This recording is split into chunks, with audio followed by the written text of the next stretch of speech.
So, you may have seen in the news that there is an offer on the table that we're going to be voting on. And a tentative agreement simply means that, well, it doesn't mean they think it's acceptable necessarily, but they think it's an offer that needs to be brought to teachers specifically before they reject it and we can move forward. Because we're kind of at a selling point, to be honest.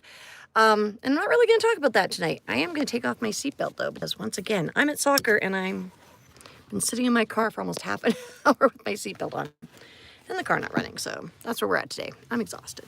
So I thought I'd tell you guys a few stories today. So I've been teaching since the year 2000. Sounds like it should be a song. And there were a lot of things I expected about teaching, and there's a lot of things that were unexpected. And I thought I'd touch on a few of them. I mean, I could talk for literally days. Those of you who know me know I do. But I can wax on poetically about my experience as a teacher and educator, and I've got so many great stories, and some of them are hilarious, I hope, and some of them are sad, and some of them are just like, are you literally like kidding me? But welcome to my life. So when I started teaching back in 2000, I started in a rural school in Grovedale, Alberta. If you know where that is, good for you.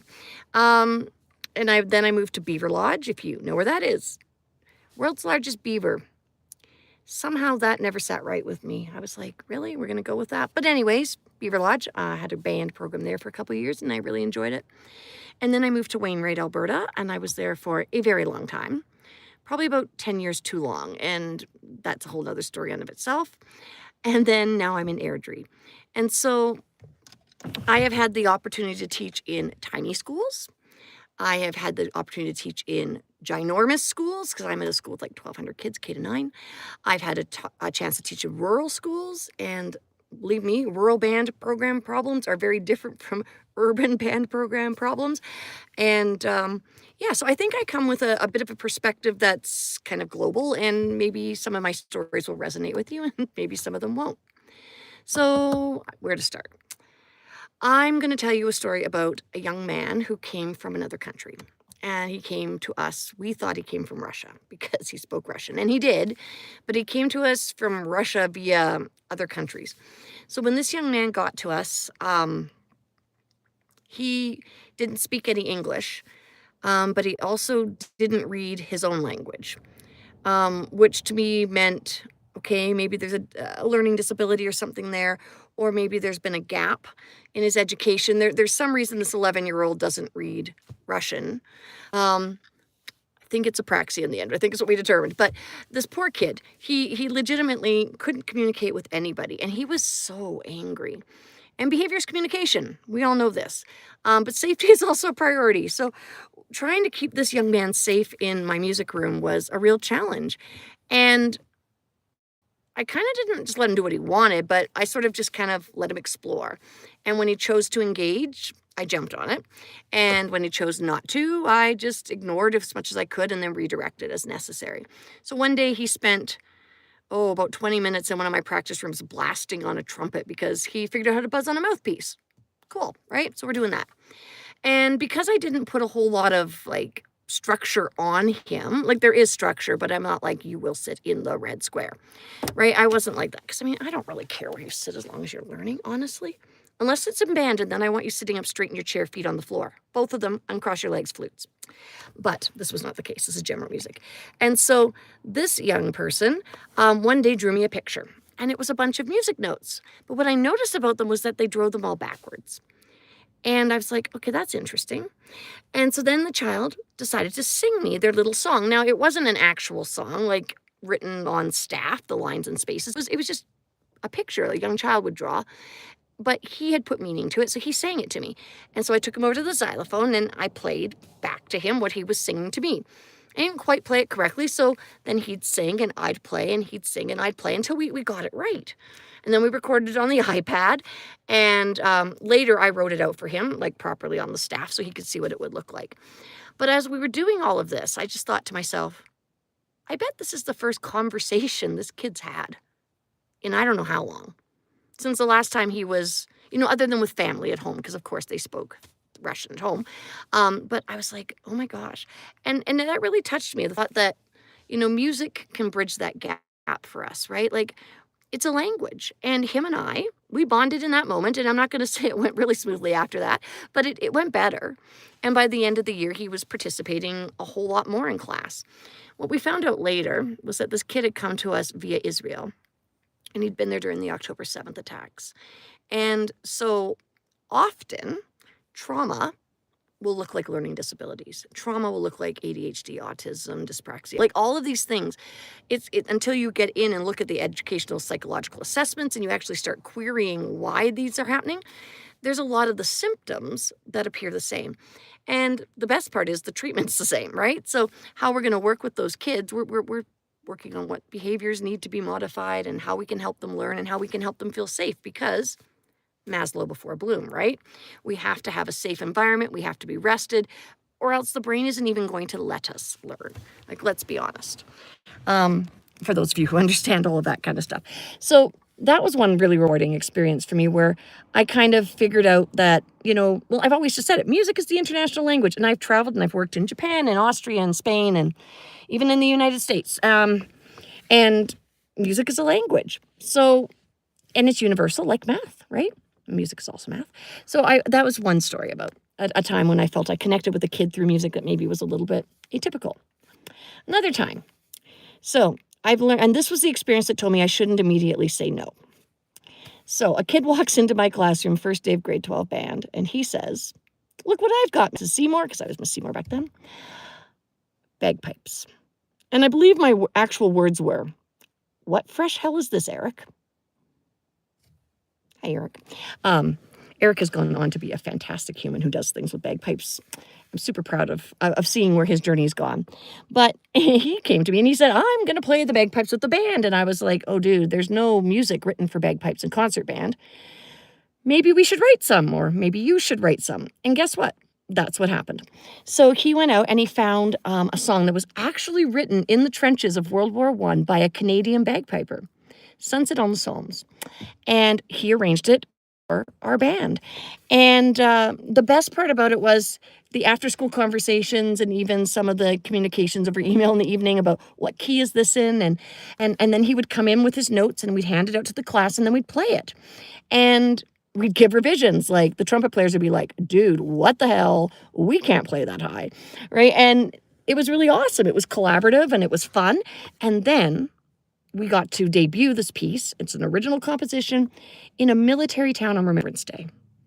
And that was it was one of those powerful moments when I just felt that the music we were creating was going way beyond what we were doing.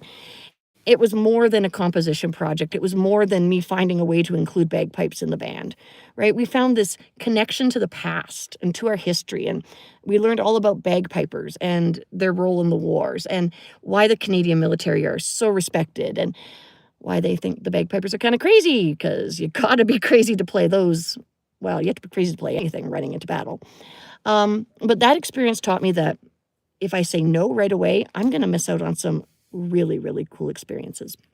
And so I do see some comments in the chat. I don't typically engage, but I'm from near Calgary, Alberta, Canada. And well, I'm sitting in Calgary right now because that's where my kid plays soccer. And so if you aren't familiar with the situation that's going on in Alberta right now, we're facing extreme overcrowding in our schools.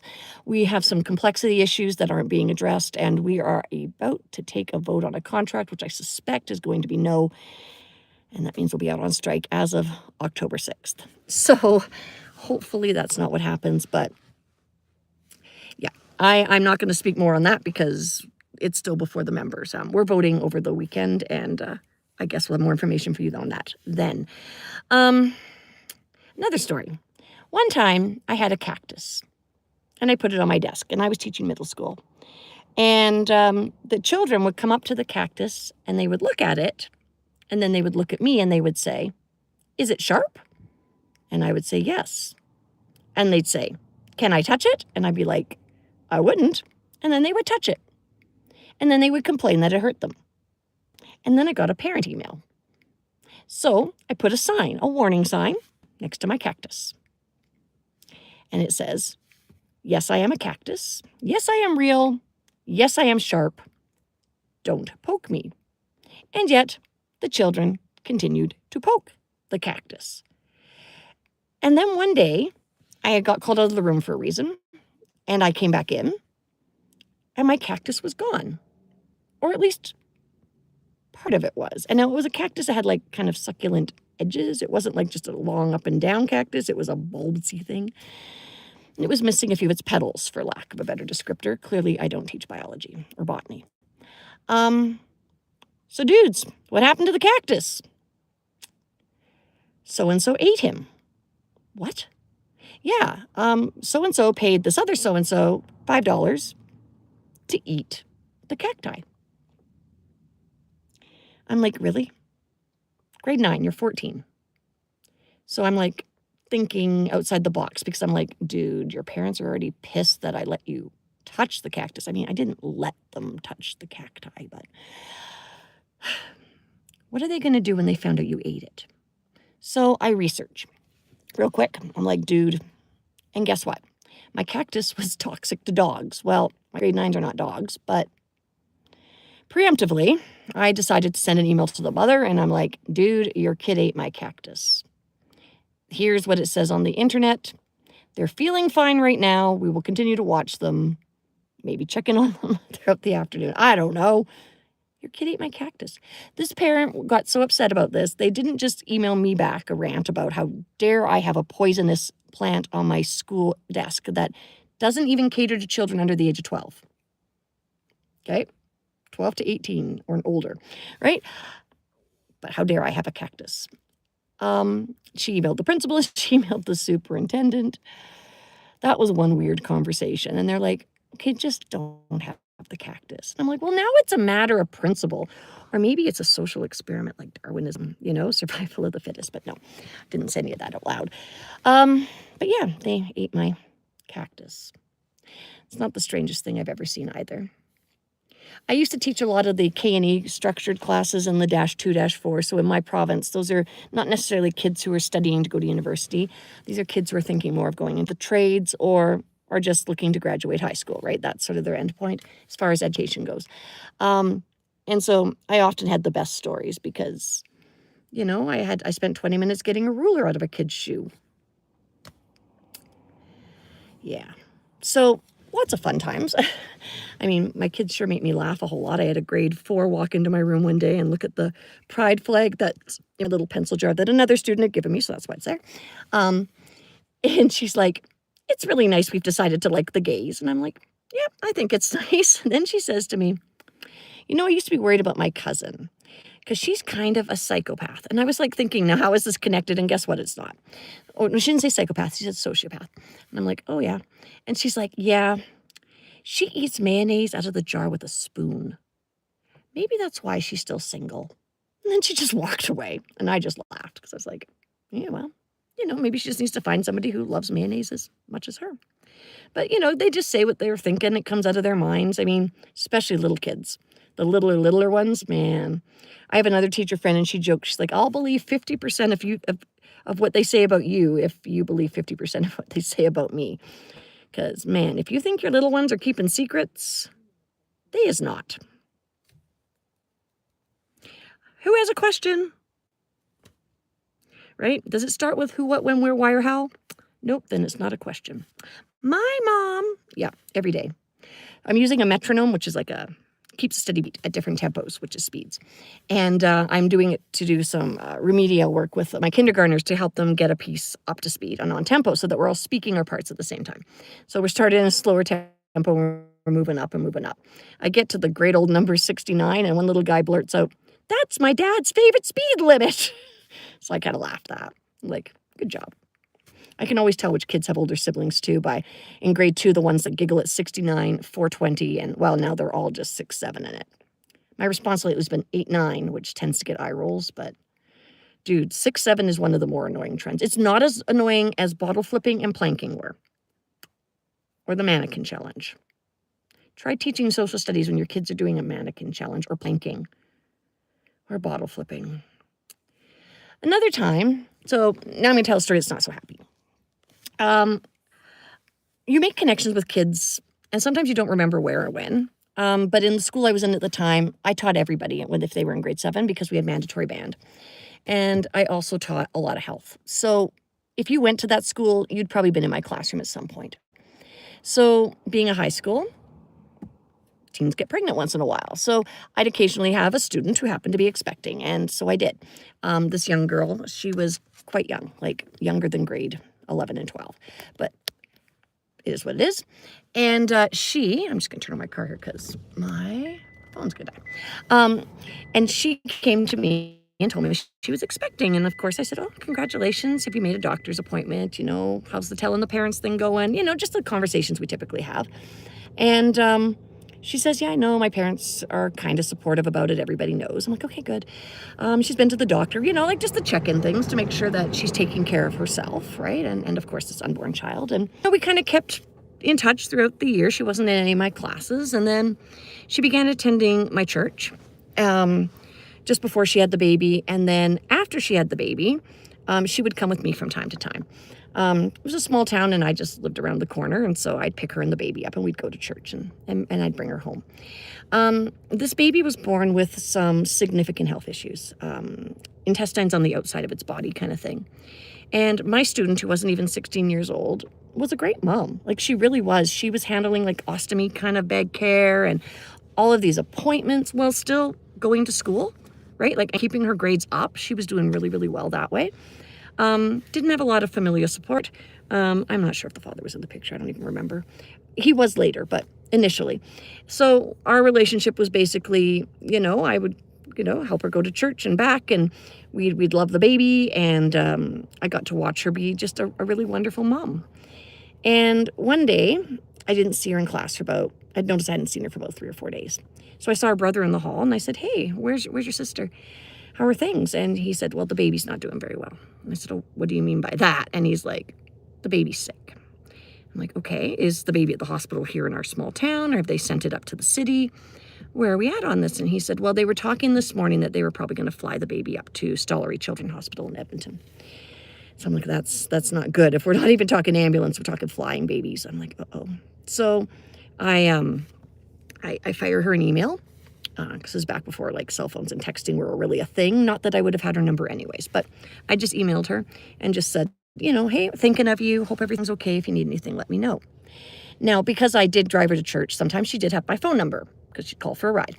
And so she calls my landline and she's like, and it was like 11:30 at night, and she phones me and she's just hysterical. She's like, they want me to kill my baby. I'm like, what? No, slow down. Whoa, breathe. Talk to me here, girly. No, they basically, there's nothing they can do. The baby's dead. The baby's dead. I'm like, okay. And she's like, I need you. I'm like, I'm coming. I'll figure this out. I'm going to hang up now. Call my boss, my principal. I'm like, dude, this is the situation. He's like, I'll book you a sub. Don't even worry about making plans. Get in your car and go. So thankfully, my mom was down visiting at the time. And so we went up together and we walk through the doors of the ICU, and she literally like threw herself at my feet and she's just sobbing. So my mom walked ahead, caught up with the nurses, got a little bit of background information about what we were actually walking into here. I managed to get the child up off the floor and comfort her enough that she could, catch her breath. And I'm like, you know what? I can't promise everything's going to be okay. We're standing in the NICU. Like, this is intensive care. Dude, things are not okay. But I can promise you that I'm not going to leave. And my mom's here. And so we've got your back. We're going to make sure that everything we can do is being done for your baby, right? Because sometimes as a 16, 15, 14-year-old child, maybe you don't feel like your voice is being listened to by the medical professionals, which, long story short, in a lawsuit later, is how this child ended up as sick as they were because people weren't listening to the mom. Makes this whole story so much worse. So I enter the hospital room and there's a social worker. She pulls me aside. She says, you're the teacher. She's been talking about you. I'm like, yeah, but I'm not her mom.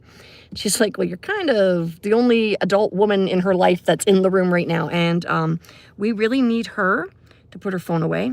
We really need her to focus because unfortunately, we're going to have to take this child off life support, and she's disassociating and distracting herself. And for the long-term healing, she needs to be present.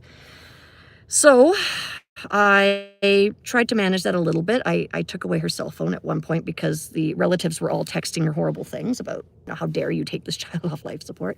They weren't there. The baby's dad and parents arrived, and I was so grateful. Those parents, they just loved the little girl like she was their daughter too, right? It was a family.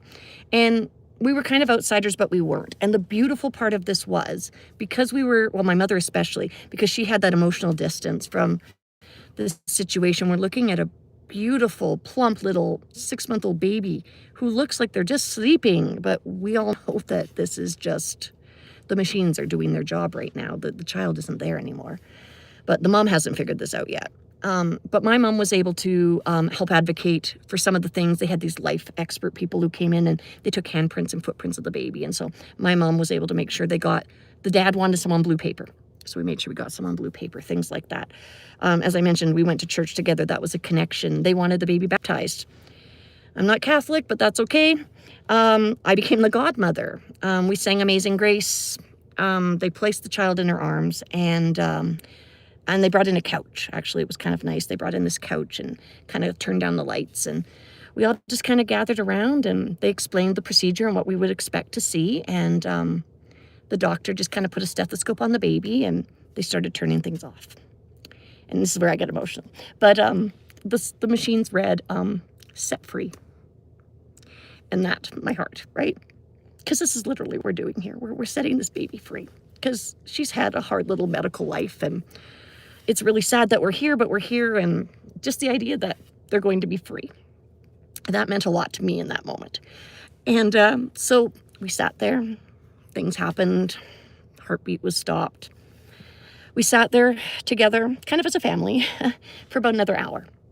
And then my mother and I, we excused ourselves. And I went to the jewelry store and I bought matching cross necklaces so that she'd have something to remember her daughter by. And I kind of thought that was the end of that, but not the end. Like I knew my relationship with the daughter, of the mom, would continue on, and I knew I'd attend the funeral and things. But yeah, I ended up doing the eulogy. It was wild, right? Like, I'm just a teacher. I think you were in my beginner band class, sweetie. You played the clarinet. I remember that. I had you in a health class or two, and yet here I am, blessed to be included in this really intimate moment in your life. And it broke my heart. It really did. It's not something you ever think you'll end up doing as a teacher. You think maybe a kid will break your arm and end up going to the hospital. Or, well, I've accompanied kids who've overdosed in my class because the parents were so mad they wouldn't show up. And I'm like, well, damn it, I'm not leaving till there's an adult who can speak for you. So yeah, no, I mean, and teaching high school, that sort of thing didn't seem out of the realm of possibility. But yeah, being present for the death of a child, of a current student who isn't even graduated. And what a blessing that my school supported me to be able to go up and do that and get a sub and all those things. But it's part of the teaching profession that we don't often think of. I mean, we talk about it being a job or being a lifestyle, but I think it's a lifestyle, at least it is for me. But these bonds that we build with our students are so much deeper than even we know sometimes, until later they reach out to us. You'll get an email from a kid 10 years later and they'll thank you for something. I have a student who went on to become a record label owner, producer, and he wrote me back about 15 years later and he's like, dude, thanks for, giving me an opportunity and teaching me to read music. And, I'm like, you're welcome, dude. Like, you did all of this yourself. I just put the sticks in your hand. But we get to be a part of these journeys. And sometimes they're happy and sometimes they're sad and sometimes they're just downright heartbreaking. But it's a blessing, right? And that, I think, is more than just the job. That's the part that makes it kind of a calling. So when we're talking contracts, which I said I wasn't going to get into much tonight, right? You can't put a price on that. You can't you can't pay me for that. There's not enough money in the world, I'm sorry, for some of the things I've had to hold hands through and help kids through because the parents weren't present. But that's teaching, right? Sometimes we become kind of like a second parent to them. And that's okay, right? You can do that in a healthy way. And the research really supports every kid just needs one adult who believes in them. One adult. And if I get to be that adult, I'm happy about that. Another unpleasant thing I didn't think I was signing up for. So I was 7 months pregnant with my fourth child. I have a history of miscarriages. So I've been pregnant 9 times and I have 5 living children. This was my fourth child would be, but it was my 7th pregnancy. So I was a little nervous about that, as I always am, and I'd had a relatively later term miscarriage too. So I never ever felt until I was holding that baby in my arms that I was completely out of the woods on things. I was always a very nervous pregnant mother. And I was at work, high school again, and I'm just doing something in my room, and I hear a kid yell, "There's a fight in the parking lot." And I'm like, "Oh, for fuck's sakes," right? So I waddle down the hall. My rule is, and still is, even with younger kids, if my voice does not stop what you are doing, I'm not stepping in the middle. Because believe me, a 7-year-old full of adrenaline can do some damage. And these were not 7-year-olds. These were high school boys. Athletic builds, big boys.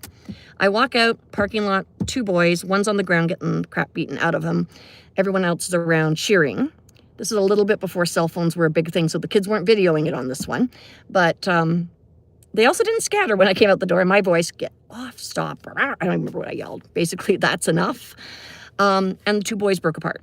I'm like, okay, thank God, I can step in. So I push my way through the circle of kids, and I'm like, if you aren't the 2 in the middle, you need to hustle out of here, right? Because you're going to be in as much trouble as them. And I don't need an audience.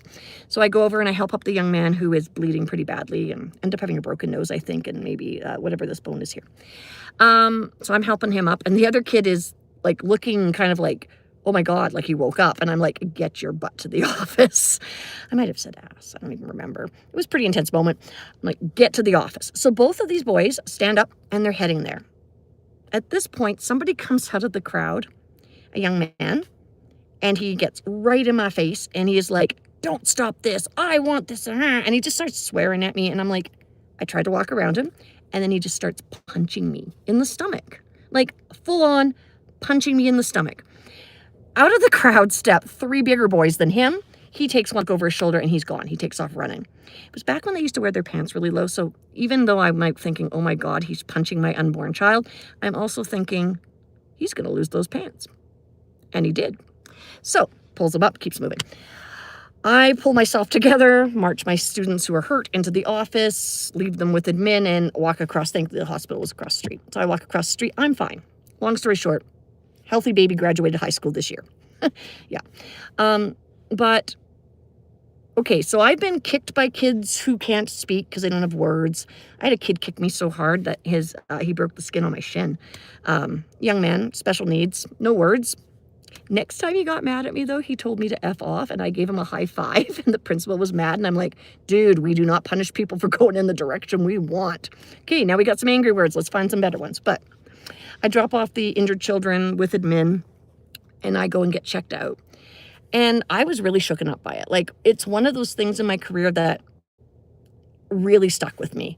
And it's just a trust thing. Like, you just don't think these kids are going to do this to you. And here I am being beaten up by a young man. He was 17. And so I decided to press charges because I'm like, you need to be held accountable. And you're a young offender. This isn't going to stick. So by the time we got to the court case, I was holding the baby in my arms. I think my son was 4 months old or 5 months old at the time. I had to take a day off work to do this. The school board did not support me. I had to grieve my absence. Yeah. The judge, and it was awesome because I did get to stand up there and look the kid in the eye. And I'm not coming at you with hate. I'm just like, sweetheart, look at this baby I'm holding. This is what you were hitting. And why? Because I stopped a fight that you wanted to continue? Sorry, like, this is not acceptable, and you're almost an adult. What is going to happen to you if you do this when you're, 6 months older than you are now? And the judge was good. He got a lot of community service and, some other stuff, but it was an interesting experience as far as that goes because, well, the parents were like, oh my God, I can't believe they're charging my son, and she's so horrible. And I was really just coming from a place of, yeah, you're free to do what you want, but you're not free from the consequences of your actions. And a 1-day out of school suspension for punching me in the stomach when I'm 6-7 months pregnant. No, I want you to understand that this is a little bit more serious than that. And so I did. I pressed charges and was successful in juvenile court. People say that you know what you signed up for when you were teaching. And I knew that maybe a little kid might throw a punch at me once in a while, or I might have to break up a fight. I might see other kids getting hurt, but I never thought that I would be attacked. it's not the only time it happened to me. I've also had a parent come across the desk at me.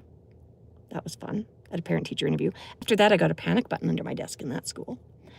And just thinking about all the special needs kids, because I have so many fun stories from that world. I mean, just awesome. I had this one little guy, and I call him little, but we're talking middle school. And these are not seclusion rooms, so don't go there. That's not what we were running. But we did have these small rooms that had two-sided glass and doors where you could sit in and write tests. That's what we used them for, writing tests. And sometimes kids would choose to go into these rooms, and that was the case with this human. When he was overstimulated, he liked to go and yell and scream and swear, and this room was sort of soundproof. So we were like, dude, you can't be doing this in the main classroom. Do you want to go in there? Happy to do it. In he goes, slaps the door. Effing this, effing that, rah, rah, rah, I hate this, rah, rah, rah. And then he opens the door and he goes, no harm intended. And he shuts the door again. Then he opens the door. No offense, I mean. He shuts the door again. I just laughed. I'm like, keep yelling. This kid also used to sing opera when they were stressed out, which, gotta love that about a kid, right? I had a little one, again, upper middle school, who had such severe fetal alcohol syndrome that their memory was very, very, very short.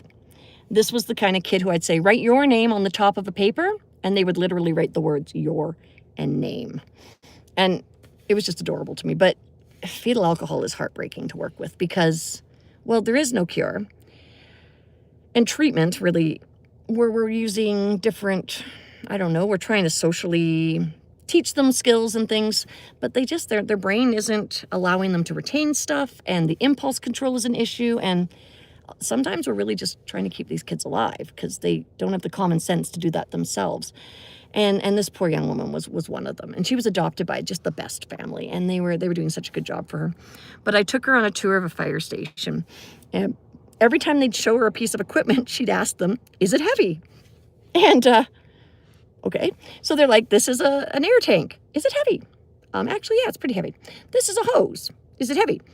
Yeah, it's heavy. And then he picks up something else. He's like, and this is a first aid kit. And she doesn't say anything. And he goes, and it's not very heavy. And she looks at me and she goes, why'd he tell me that?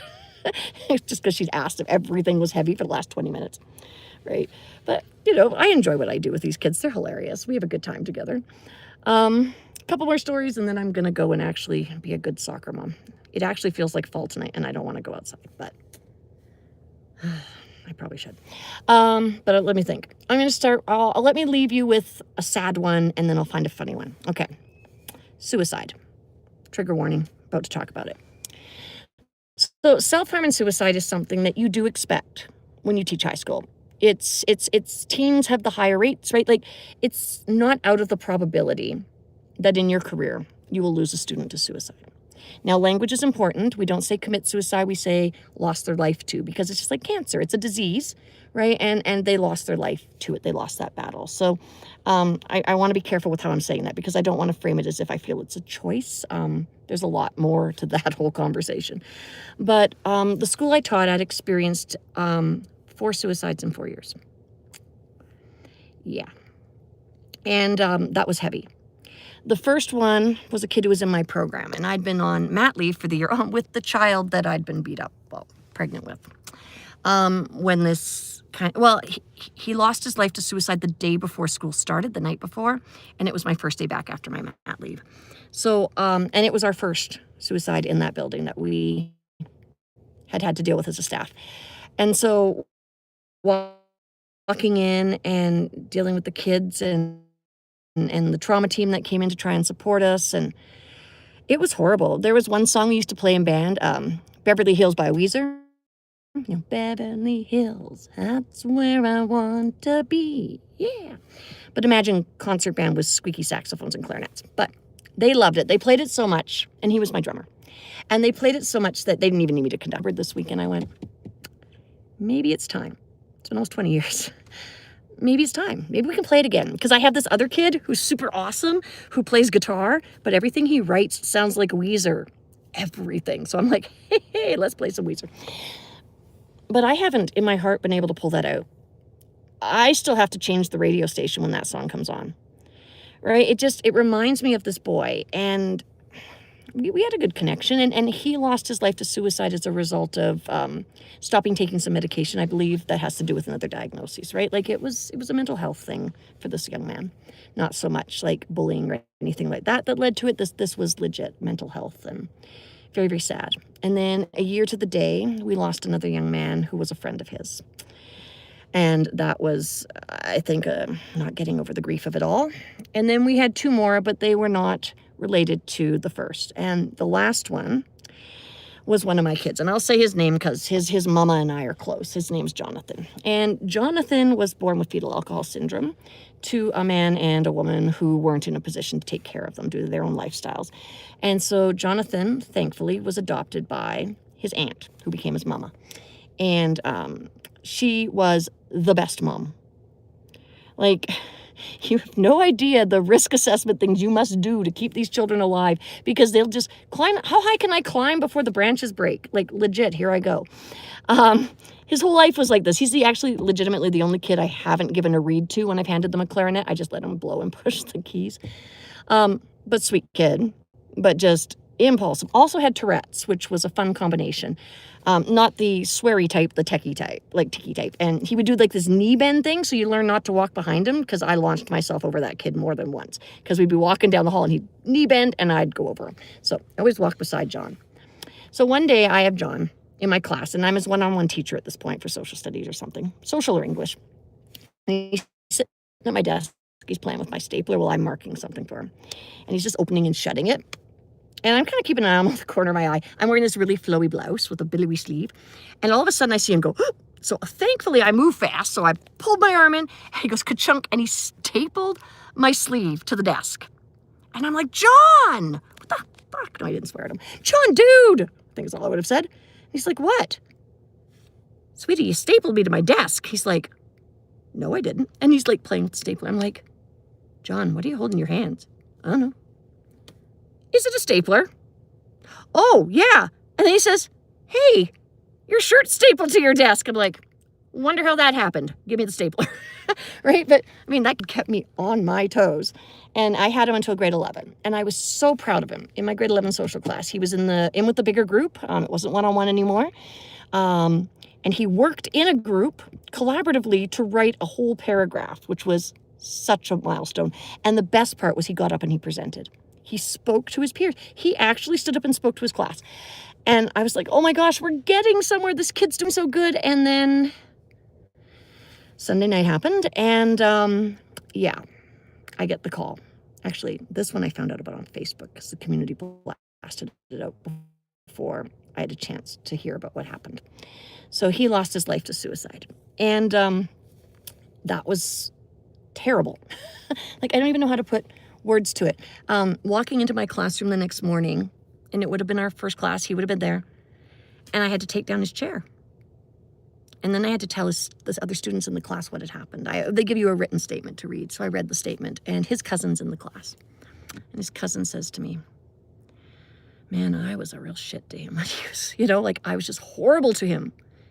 He's like, now I don't get to tell him I'm sorry. And I'm like, well, wherever he is now, he knows you're sorry. First and foremost, so please put that down. But maybe moving forward, let's be kinder to people. Like, just watching these kids process that raw emotion. And they're adults, but they're not, right? Because they're 17, 18, 19 years old in this class. But they're still kids, right? And yeah, I'm tired of going to funerals for my students. I just actually went to a funeral for a former student on Thursday, Jenna Doll. She was Hoplock, I believe, when I taught her back in the day. But she was diagnosed with ALS. So hers was not unexpected, but so sad, and leaving a young family. And, we carry these kids with us because they're our children, right? Like, even if I only teach them for a semester, right? They're my kids, always. And that's so powerful. And I think it hurts so much because we do allow ourselves to connect and love these children as much as we do. But it's not something I was signing up for when I thought I'd get into teaching, right? Like, I didn't think ahead to, the funerals, right? They don't tell you about that in teacher school. They don't tell you a lot in teacher school. Practicum's where you learn stuff, man. But yeah. it's a journey. And so let's end with something funny. Let's see. Oh, so I've had the privilege of teaching my own children, 4 of the 5 of them. My daughter, who has severe autism, probably wouldn't have been a good mix because I was just mom. She couldn't differentiate mom and teacher, so skip that bus. But yeah, I taught my other kids, and in band, which, I mean, oh my God, the honor of being able to make music with your children. It's so great. You know, it's an experience. I don't know if any of you guys sing around the campfire, sing in the cars. I don't know, but making music with your family is magical. And I got to do it scheduled 3 times a week, and I got to travel with them. We went to Austria with one of them, and like it's been so special. And now I'm teaching my youngest, and I love my youngest very, very much. He's out on the soccer field right now. But there isn't a day that goes by where at some point in the day I pick up something off the floor in my classroom and I say, whose is this? And it's my kid's, and he's not even in the room. Every single day. And then in band, he'll be weird. So, and I jokingly, I'm like, don't be weird. And he's like trying to do back adjustments. So I kind of pulled the kids aside and I'm like, okay, and this is my qualifier for anything middle school. Tell me 2 things that could go wrong, and I might let you continue what you're doing. If you can't demonstrate basic risk assessment, dude, this is finished. Because Darwin says you ain't making it to 18, so we're just going to shut this down now. Like, I mean, you got your friend, he's standing at the top of the slide, he's got his hand tied behind his back, he's wearing a blindfold, he has a stick. 2 things. Can you come up with 2? Can you come up with 1? Nope. Okay, untie the child. We're done with this. Right, my child is doing, where they cross their arms and they try and lift, but my child is 80 pounds soaking wet, and anyways, it wasn't going well. So I'm like, okay, what's one thing that could go wrong here? Just help me out. No ideas. I'm like, okay, well, is my child a licensed chiropractor? And then I'm like, is chiropractic even like a regulated body? But then I didn't go down that side quest, thank God. But I'm like, no, he is not. And then I turn to my child and I say, sweetie, I can't even email your mother. You just need to stop. He goes, dude, I'm the last line with you. And what are we doing? Yeah, no. And I love teaching my child. I love teaching all my kids. But it's been really special with my last one too, because he's so much like me. Such a squirrel. I mean, all hope is lost of this kid having executive functioning that really works well in the real world. And I'm so sorry, bud, but genetics. We can all blame my dad, I guess. He's the only other neurodiverse human older than me I can think of where it might have come from. I don't know. But yeah, it wasn't the Tylenol. But yeah, so teaching is a journey. I love it. I legitimately try and talk people out of it only because you can't be here for the wrong reasons. If you're here for summers off, you will not make it. Right? I got to work at 6:30 this morning, which meant I got my kid up early. I was in meetings until I started teaching at 8. I had my first chance to go pee at 12:35. I then taught to the end of the day. Then I worked in my classroom for 2 hours before I had time to meet with the principal, who stayed late to meet with me. And we spoke for 2 more hours. And now it's like 6 o'clock and I'm rushing my kid to soccer. And I'm not saying that to complain. I'm saying that because this is your reality, right? If you're going to be a teacher, there are going to be days like this in September for sure, in June for sure, sometimes in January if you teach exams, right? There's just times when you're going to have to understand that your job is your life. And if that's not okay with you and the people who love you, then this is not the profession for you.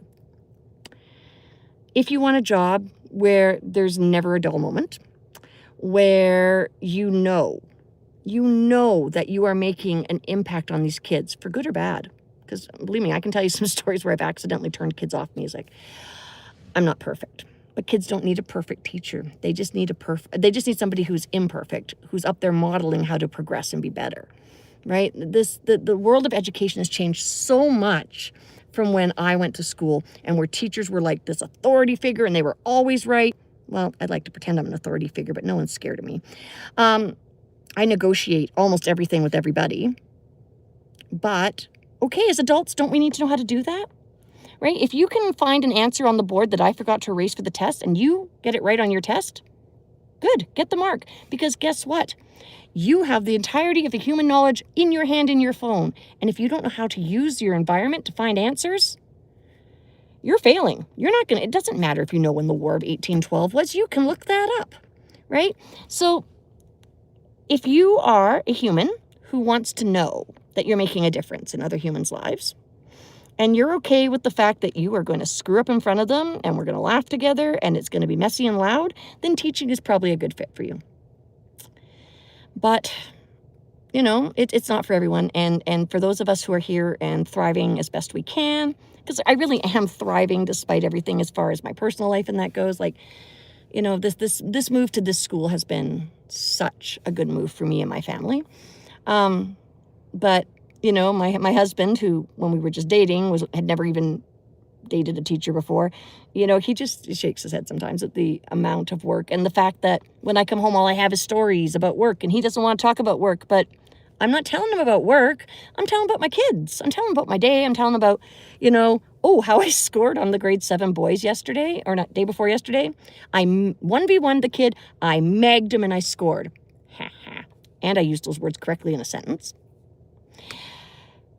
And now I have to retire because I'm never going to pull that off again. So we're going to retire at the top of my career. And guess who no longer is sassy to me in his social class that afternoon? Kid I scored on, right? You get respect in lots of different ways.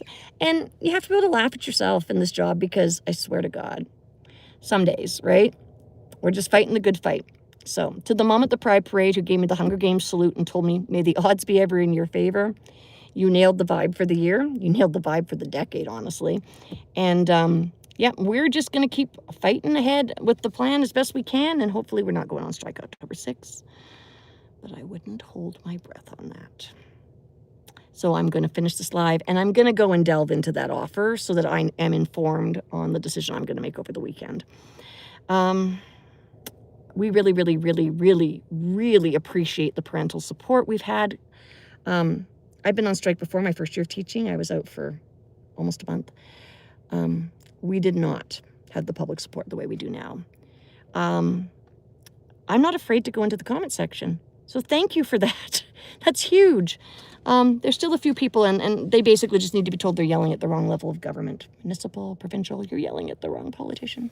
But honestly, I think you guys out there, you get it. You see what's happening with your classes and your kids. And how many of you are hiring tutors because there's 47 kids in your class, right? Like, we see it, right? And we wish we could do better, which is why we're asking for government support. And we also think we should be able to afford to buy grapes in November at the grocery store. So, yeah. But we really appreciate you having our backs because we have your kids' backs, which means we have yours. So, thanks so much and enjoy your evenings.